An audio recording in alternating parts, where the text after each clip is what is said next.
Bismillahirrahmanirrahim. Assalamualaikum warahmatullahi wabarakatuh. Berjumpa kembali dalam pelajaran seni budaya. Materi bab keempat ini kita akan membahas bagaimana cara menyelenggarakan pameran seni rupa. Ya, ada beberapa langkah atau tahapan yang harus kita lalui dalam melakukan pameran seni rupa. Yang pertama tahap perencanaan. Ya, tahap perencanaan berbagai hal. Banyak yang harus dibahas mengenai konsep pameran yang akan diselenggarakan. Nah, konsep tersebut mencakup hal-hal berikut. Yang pertama ada menentukan tema, ya. Harus mempunyai tema yang bagus yang tidak membosankan. Kemudian ada yang kedua menentukan jenis pameran. Pameran apa saja yang akan kita tampilkan, yang mau kita tampilkan dalam acara pameran tersebut. Kemudian yang C atau yang ketiga, tahap perencanaan yaitu menentukan tujuan pameran. Ya, tujuan dari pelaksanaan pameran ini harus bernilai edukatif atau mendidik ya sebagai bahan pembelajaran. Kemudian yang keempat ada menentukan sasaran. Ya.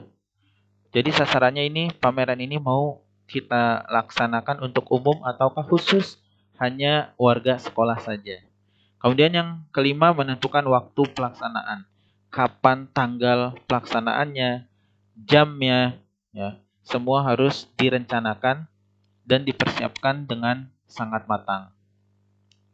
Kemudian yang kedua ada tahap pengorganisasian.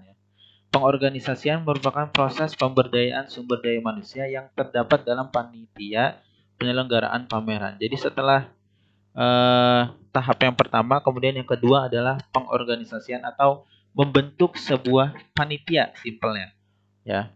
Nah, panitia yang sudah dibentuk ini harus memiliki atau biasanya memiliki berbagai macam bidang atau divisi-divisi tertentu yang akan mengerjakan berbagai hal yang berkaitan dengan acara pameran yang akan dilaksanakan. Nah, divisi apa saja atau bidang apa saja yang ada? Yang pertama ada divisi kesekretariatan, ya, yang bertugas sebagai menyediakan media proposal, kemudian surat menyurat, ada perizinan dan lain sebagainya. Kemudian ada divisi acara, ya, bertugas mengordinir acara tentunya dari pembukaan hingga penutupan. Kemudian ada divisi humas yang bertugas, ya bisa kalian di sini tugas-tugas dari divisi humas. Kemudian ada divisi perlengkapan dan transportasi. Kemudian ada divisi karya dan yang terakhir ada divisi keamanan. Kemudian dalam sebuah organisasi terdapat sistem kerja dalam garis tanggung jawab. Nah, biasanya ada dua macam ya. Yang pertama ada sistem hierarkis, yaitu garis tanggung jawab sepenuhnya terpusat pada ketua atau pimpinan. Nah, yang di sebelah kiri ini ada bagan diagram organisasi hierarkis.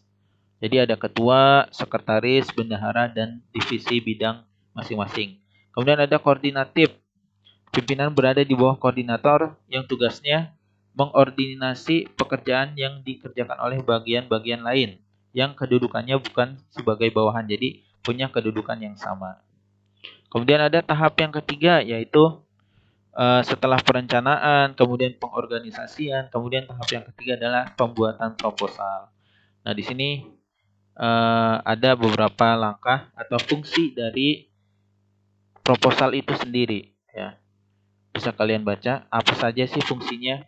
Kemudian hal yang harus ditulis dalam proposal itu apa saja sih?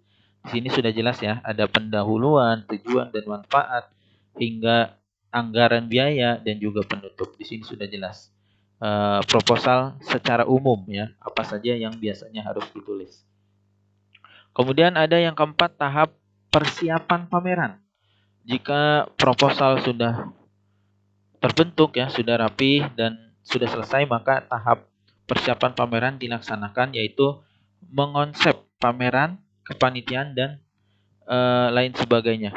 Nah, hal-hal yang dilakukan dalam persiapan pameran ini ada berbagai hal. Yang pertama, seperti mempromosikan dan mempublikasikan kegiatan pameran, mengumpulkan karya yang akan dipamerkan, kemudian ada juga menyiapkan perlengkapan dan transportasi dan menata ruang pameran.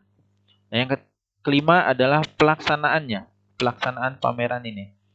Nah, proses persiapan pameran sudah dilakukan dari awal hingga selesai, kemudian acara pelaksanaan bisa dimulai. Nah, di sini ada beberapa langkah acara pameran yang bisa dilakukan, seperti pembukaan, ya, bisa dibuka dengan gunting pita misalnya, ya, atau sesuai kondisi sekolah masing-masing.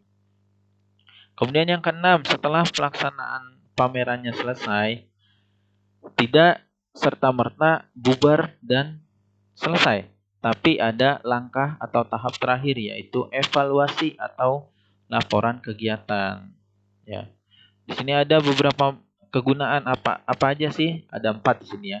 Bentuk pertanggungjawaban dari kegiatan, kemudian sebagai dokumen, kemudian ada sebagai bentuk profesionalisme dalam bekerja, dan cara untuk meyakinkan beberapa pihak yang terlibat.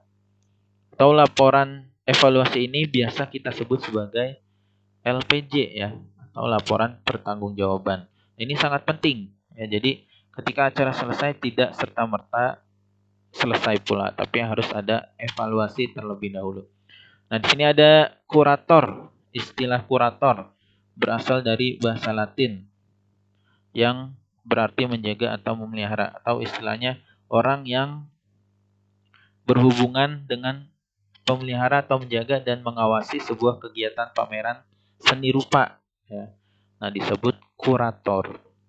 Jadi istilah kurator ini harus kalian pahami karena berkaitan dengan pameran seni rupa.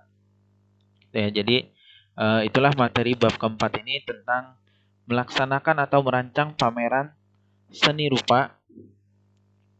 Jika ada pertanyaan dalam materi bab keempat ini, silakan ditanyakan. Kurang lebihnya mohon maaf. Wassalamualaikum warahmatullahi wabarakatuh.